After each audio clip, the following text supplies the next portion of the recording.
Now, Sports Talk with Brodes. Here's Hunter Brody. What is going on, everyone? Welcome to Sports Talk with Brodes. I have hit my breaking point with Ben Simmons. That last game against the Miami Heat was so bad and so awful. I don't think I'm ever going to look at him the same way. The fact that this deep into his career, we are seeing a performance like that where he had one field goal throughout 3 quarters. He ended up getting that second field goal attempt. Whoop-de-damn-do.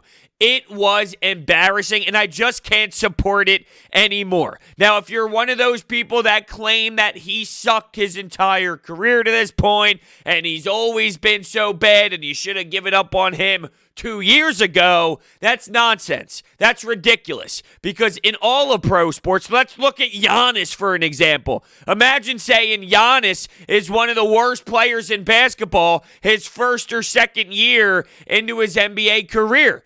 At some point, you need to allow these kids to groom and grow. So I was absolutely willing to sit there and sacrifice some painful moments, thinking at least that at one point in Ben Simmons' career, he would have that moment for me where I go, all right, yes, that's what I was looking for.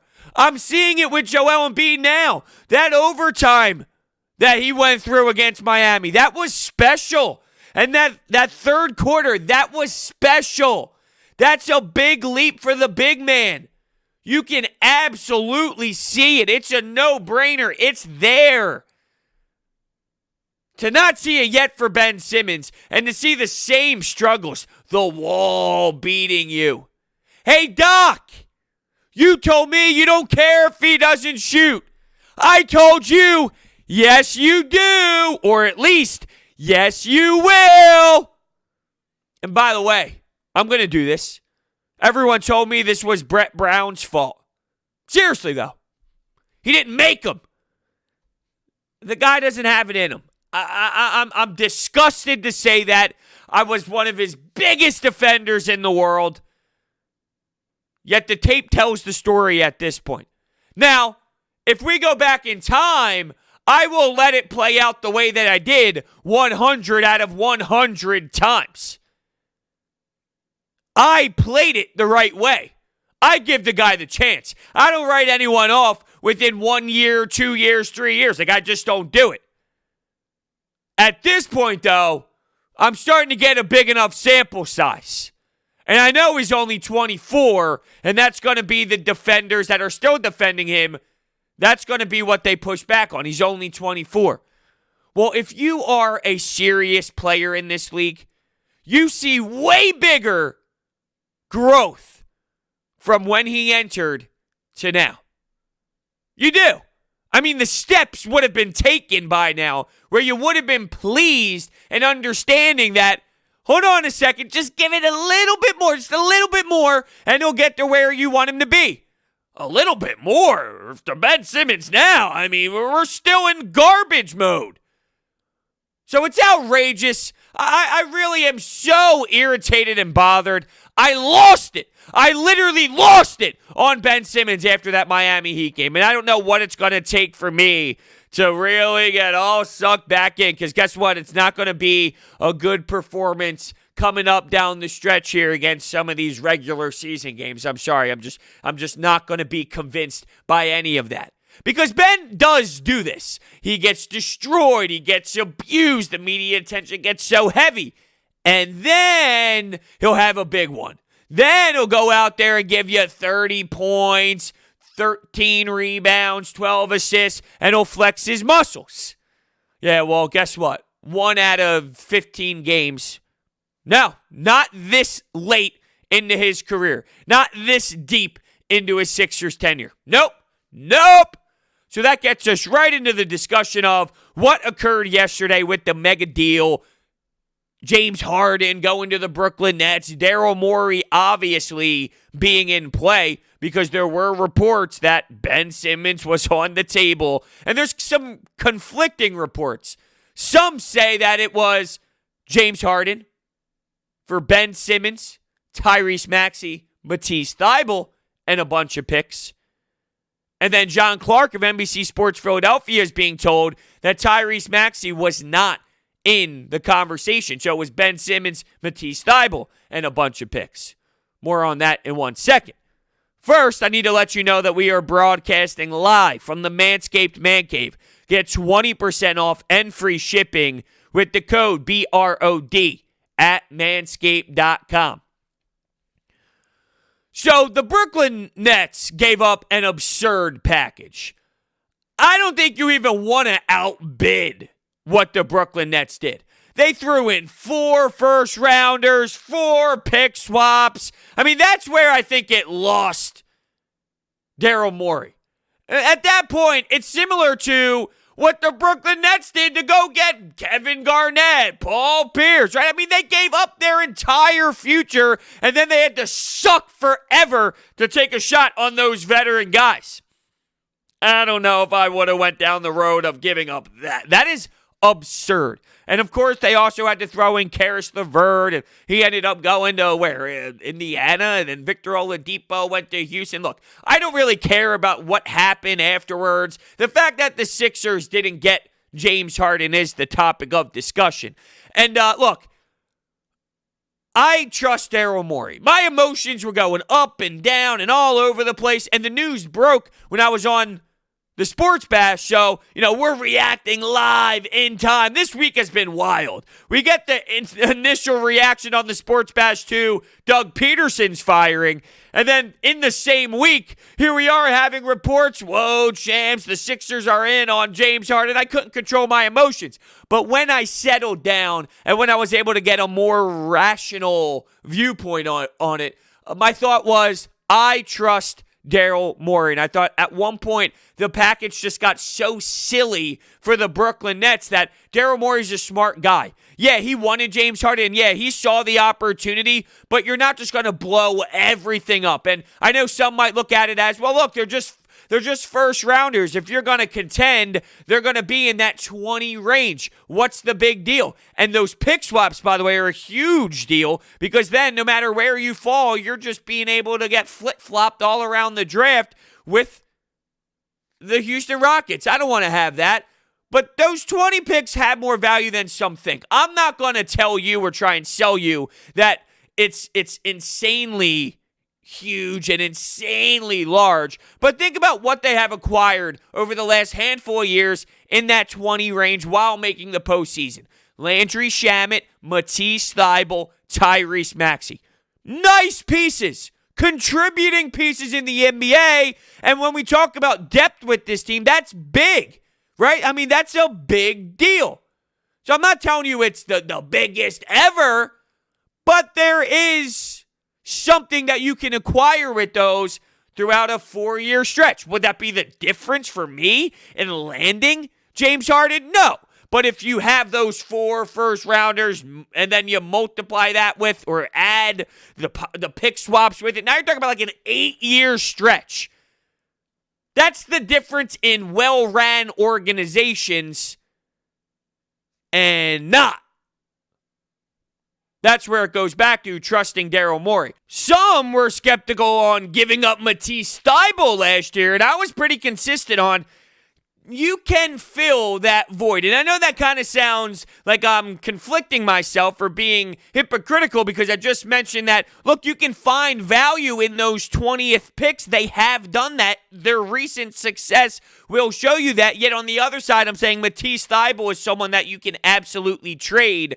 Where the connection is in my brain, though, is now we're talking about 8 years of it, 5 years of it, 6 years of it. That's where all of them, the addition of them together, is why I think the package got super strong. 1 year, 2 years, 3 years. Okay, that's a different scenario, but with the pick swaps and with the first rounders and everything combined, that's what I'm talking about. It's a big bulk. But in terms of Matisse Thybulle, it seems everyone's willing to just get rid of him now. Yeah, because he does struggle with spacing the floor, and he's having a hard time getting on the court now as we speak. But apparently Tyrese Maxey has turned into, I don't know, Steph Curry? I don't know. I'm just trying to think of one of the best point guards in the game right now. It doesn't even need to be right now. I mean, apparently this guy has turned into one of the best point guards ever because people don't want to move on from him. What does it take to get a star? It takes a lot of pieces. It takes something significant. You have to move on from good pieces to acquire someone like James Harden. So that should never be the difference in you pulling the trigger or not. Ben Simmons, Tyrese Maxey, Matisse Thybulle, that's a legitimate package. If they're asking for 4 first-rounders from there, that's where I think it's time to say, hell no. Are you kidding me? Absolutely not. Did the Brooklyn Nets use the Philadelphia 76ers? Did they look at this scenario and go, let's build up our trade value. Let's tell the Brooklyn Nets, or did the Brooklyn Nets? The Houston Rockets use the 76ers as leverage. That's what I'm trying to get at here. I don't know what the hell just came out of my mouth. If the Houston Rockets used the Sixers so they can try and build up their package, get a heavier, heftier package. So when they call Brooklyn, they're going, oh yeah, did you see what Philadelphia offered? I think that absolutely happened. I'm sure that Houston and Daryl Morey have a relationship that's a little bit iffy at the moment. That's not the strongest in the world. Oh yeah, Daryl, what are you thinking? As they're kind of laughing behind the scenes, waiting to hear whatever his response is going to be. And then they run over to New York and they say, well, this is what Daryl Morey has on the table. If you really want to get him, then guess what? You're going to have to apply more to your package. And a lot on Kyrie Irving's part is playing a role in this, I'm sure. It's sort of like a safety package. It's sort of like a situation where if the Kyrie Irving thing blows up in our face, we still have Kevin Durant and James Harden to battle it out. So if Kyrie Irving and KD were playing smooth and there was none of this nonsense behind the scenes, well, he's apparently not happy with how the coaching hire went for them to get Steve Nash, and now he's, quote, very distant with Kevin Durant. This guy's a loser. I mean, he's just handling his business the wrong way, no matter what it is. And I know that he talked about some things that happened with the Capitol building and all playing a role, and I'm not knocking that, but I'm knocking how he's going about it. Not telling anybody, doing his own thing. If you felt that played such a big impact on how you feel, which is fine. That's allowed. Tell your coach. Tell people around you. Coach, this is paying a real big toll on me. You know, this is hitting me hard. I can't do this right now. I need a little bit of break. Can I not play due to personal reasons? Yeah, absolutely, Kyrie. Don't just run off and get caught here and get caught there. That's immature. So we'll see how the Kyrie news goes moving forward, but I think that definitely played such a big part in why the Brooklyn Nets felt the need to go after James Harden, to make Kevin Durant a little bit more happier, to get Kevin Durant to feel comfortable and say, all right, look, I don't know what this deal is with Kyrie, but let's go because we still got it and we can go to work. With those three on the court, I don't even know how it's going to go down. That's one ball for three guys that love to have the ball in their hands. They're going to have to sacrifice. They're going to have to be willing. It's funny, though. I was told Kyrie Irving wanted to be the guy, wanted to be the Batman. Well, guess what? You're third on the list right now, dude. Good luck. Have fun. I mean, seriously. All right, I want to let you know about my friends over at DraftKings. While the holiday season may be over, the sports calendar is in full swing this week. From collegiate to professional sports, there's no shortage of action. There's no better place to get in on all of the action than with DraftKings Sportsbook, America's top-rated sportsbook app. If you haven't tried out DraftKings Sportsbook, what are you waiting for? To celebrate this year's football playoffs, DraftKings is giving all new players the chance to bet on any of this weekend's professional football games at 100-1 odds. That's right. All you have to do is bet $1 on any football game this weekend, and if your team wins, you cash $100. While we're all excited for football, let's not forget the 2021 basketball season has tipped off. There are daily odds boosts every day. Download the top-rated DraftKings Sportsbook app now and use promo code BRODES when you sign up to get 100-1 odds on any football game this weekend. That's code BRODES for new players to get a shot at $100 on any football action this weekend. For a limited time, only at DraftKings Sportsbook. Must be 21 or older. Pennsylvania only. Restrictions apply. In partnership with Meadows Racetrack and Casino. See DraftKings.com/sportsbook for details. Gambling problem? Call 1-800-GAMBLER.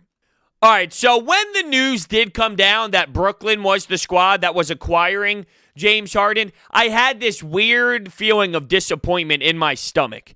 It was telling me that I wanted this deal to happen more than I thought I wanted this deal to happen. Yeah, and that's saying a lot. For me, that's saying a lot. Because I know where my stance has always been on Ben Simmons, and even entering this season, I was firm on I couldn't pull the trigger earlier in the year. And apparently, neither could Doc Rivers and neither could Daryl Morey. And I question, does this mean Doc Rivers saw something that is concerning him? I mean, he should, right? He's a good NBA head coach, so we're told. He should be able to see that instantly. This handful of games should be enough to let you know that there's a hole there. That if you were waiting for him to elevate. Now, some are questioning because this team was 7-1 before the COVID-19 safety protocol stepped in and pretty much washed the entire Sixers team. Because you didn't have problems with it before, is this just a product of not having guys out there logging a ton of minutes with Matthias and Isaiah Joe? And even though I like Isaiah Joe, you get my point. It's not Seth Curry and it's not Tobias Harris and Shake Milton. Is this just a product of what you're playing out there? And I would make this argument. Yes, I do think that has something to do with it because you don't need him to be that secondary guy. You don't need that guy. You don't need him to be like that intense of a scorer when you have the spacing that you have with your normal lineup. It's almost concerning to me, though. Here's my side of the argument. It's concerning to me what type of star basketball player would allow for that to happen. Seriously. And guys have bad games. Guys have bad moments. It doesn't fully describe who they are. But that does. That is Ben Simmons. That is defining all of his flaws, all of his issues, all of his mental woes when it comes to this sport. It's almost more concerning to me that when the environment came upon him, where they had no one available, they were playing a COVID-19 game, and I'm talking about the Miami Heat here, he let 3 guys build a wall and shut him down. If LeBron shut him down, fine. If Anthony Davis shut him down, fine. If Giannis shut him down, fine. If you listening, can shut him down, unacceptable.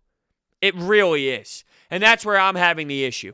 I think he ends up getting moved, though. I do.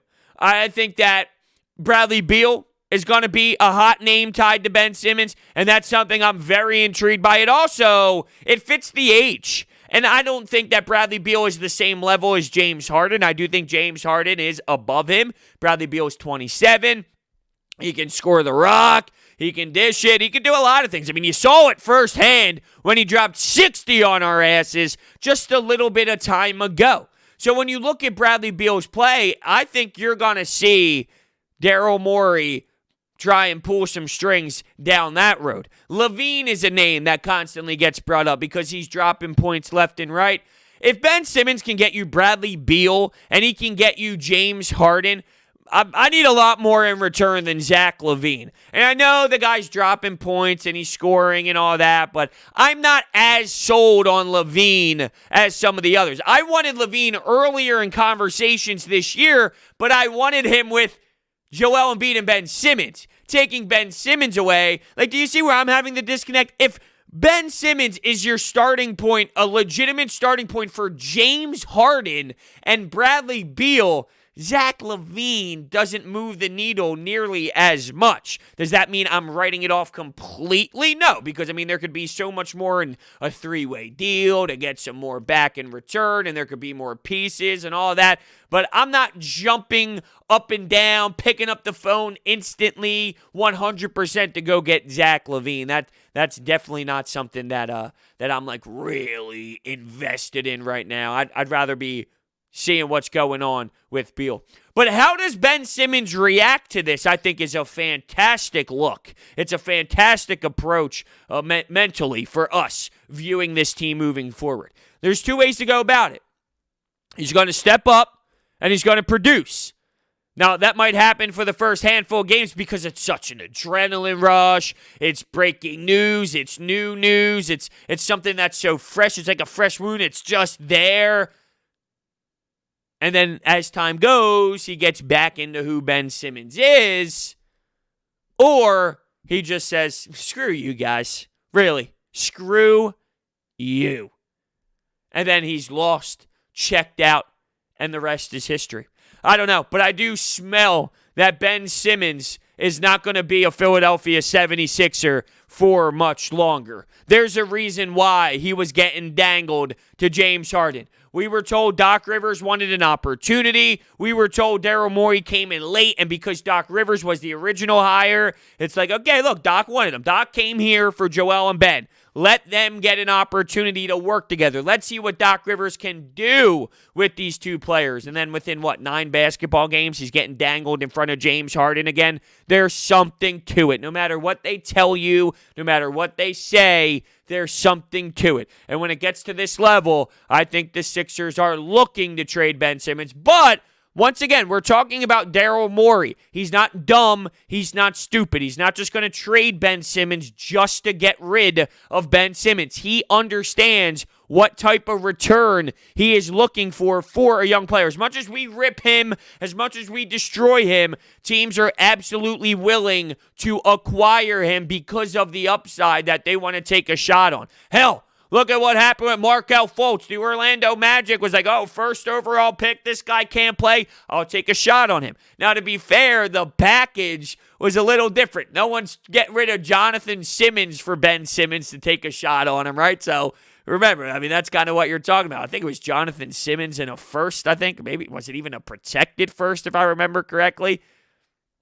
But yeah, there's a big difference because you're getting rid of someone like Harden. But that's why you got to wait for the right moment. That's why you got to be willing to be patient, understand the situation. When guys are unhappy in certain areas, that's when you pounce. When teams don't want to stay engaged with one player who's not happy, that's when you make your move and you make your jump and you go after it. So the moral of the story is I trust Daryl Morey. I think the Sixers should look into trading Ben Simmons for the right package. That needs to be underlined and in bold letters, as long as it's the right package. And I think this front office is going to. I was disappointed when I saw the news that he was going to Brooklyn for sure. So I think that really does just tell me how I felt the whole time here. And I don't know if I'm just being very reactionary to that last game against Miami, because I'm normally not that way, right? It's normally not one game that gets me going. I didn't believe in Jalen Hurts after 2 starts.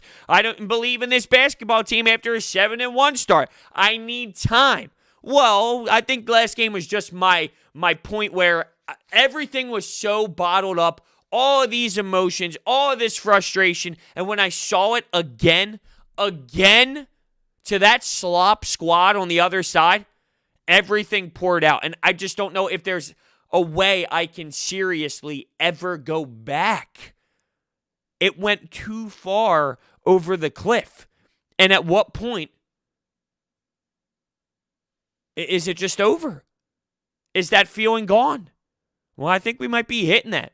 I watched Joel Embiid go out there and dominate and destroy teams, and he looks fatigued. At the same time, he's got this face of determination, right? That third quarter where he put up 20 points, 8 of 8 from the field, knocking down his free throws, couple assists, kicking it to Danny Green in the corner, kicking it to Isaiah Joe, the top of the perimeter. It was great. He was on another level. I think he's sick of Ben Simmons as well. He's talking about him needing his teammates and things after the game, and I think he is sick of Ben Simmons. He's been begging this guy to elevate his game for years now, and you're not seeing it at an efficient rate. So he's going in his brain, you gotta be kidding me. Really? It's probably so irritating for him knowing what he does every offseason, knowing what he's doing to attack his flaws, knowing what he's doing to get better. And that's not to say Ben Simmons isn't in the gym, because that's silly, right? I'm not going to that extreme that he doesn't work on his craft in basketball. He's part of everything LeBron James is, right? They're all part of Clutch Sports, this and that. They work out in the summers together. He goes to LA. To act as if Ben Simmons doesn't care about basketball, doesn't try or anything like that, that's where I draw the line, like where you start attacking his personal self and like his not personality, but I think there's a line that gets crossed sometimes, for sure, where it's like, this guy doesn't care, he hates basketball, this and that. Like, no, I mean, that's going to the extreme. I don't know where the disconnect is, because there obviously is one, and hopefully, we're just really hoping and praying that this is a wake-up call. Do I think it's actually going to be one? No, that's why I said I'm praying. Absolutely not. No. I don't think that this is one. Do you think this is one? I think we're going to see the same old Ben Simmons. Even if, keep in mind, even if he comes out hot and blazing for just a handful of games, that's called the new effect factor. I made that up on the fly. I don't even know what I was going for there. Yes, I do. What I was going for was, it's just so raw. It's a new moment. The headlines are big. You know, he's going to be determined for a handful of games. And then eventually he falls right back into who he is. Because at the end of the day, you fall back to your mean. You fall back to the standard. You fall back to what the average is. And the average say that Ben Simmons is going to be who he has showed us to this point. But don't feel bad. Don't feel bad if you're like me and you were someone who defended him forever and then you finally had that moment. It doesn't make the other people right because they've been slandering him since day one. There's so many basketball players that grow and groom. Hell, look at Zach LaVine. For people screaming to trade Ben Simmons for Zach LaVine, he wasn't a 45-point guy. When he first came into the league, he wasn't a guy who was dropping an insane amount of points and scoring in the 30s when he first got in the league. It was right to give Ben Simmons an amount of time to grow and groom and play the game and learn the game and understand the body size and learn how to back guys up and to add touch around the rim, which he still can't figure out. It was the right mentality to have. That's how sports works. That's what you do. But at some point, you have to make the decision. You realize what you've seen is good enough and what you've seen is not good enough. And it's pretty obvious where we are today. It is not good enough. So where do they go from here? They stay patient. They stick with this until Daryl Morey decides to make that decision. I think what it came down to was the Nets just gave up an absurd amount. The Nets just went out of control. They just decided to throw too much at them when it comes to the pick swaps, the draft picks, and that's pretty much where I think it lost them. I know that sounds crazy, but as I said, it's not about 1, 2, 3. I mean, you're talking about for a significant amount of time, you are not having control.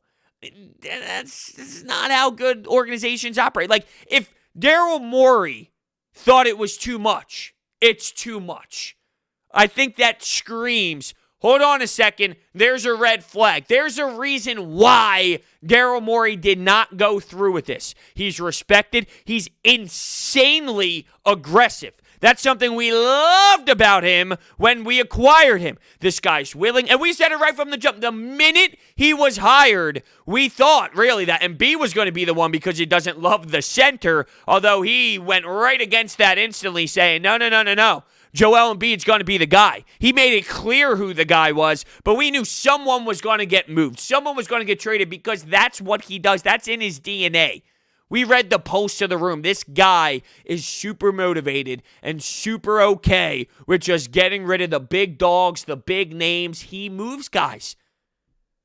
So when he doesn't, when it gets to this, I think it all has to do with it just getting to a point where, look, you got to be smart at the same time. I know you want the guy. I know James Harden, it would be great. Him and Embiid would be lethal together. At some point, though, you can't just blow up the organization to get that. And I don't want to hear, well, would you sacrifice X amount of years to make sure you go get that championship? Put yourself in a mind of a smart president of basketball operations. If he believes it reached a point, I'm going to go with him more than the guy that goes with, well, hold on a second. I'd sacrifice 8 first-round picks. Tyrese Maxey, Matisse Thybulle, and Ben Simmons for that opportunity to win a championship. I'll stick with the guy who's been involved for a bunch of years. In terms of players, though, real quick, looking at it, none of those would have held me back. I think it's the combination of the aggressive future that you're handing to Houston and the aggressiveness with that long period of time, more so than Maxey, Thybulle, Simmons. Thybulle is a fun, exciting player. If you're getting James Harden, he's in the mix. None of those guys would have held me back. It just reached a point. No matter what it actually was. Like John Clark is saying Maxey wasn't even in play. I would have loved to seen that happen. If you could have had Maxey stay, get Harden, so you'd have Harden, Maxey, Embiid.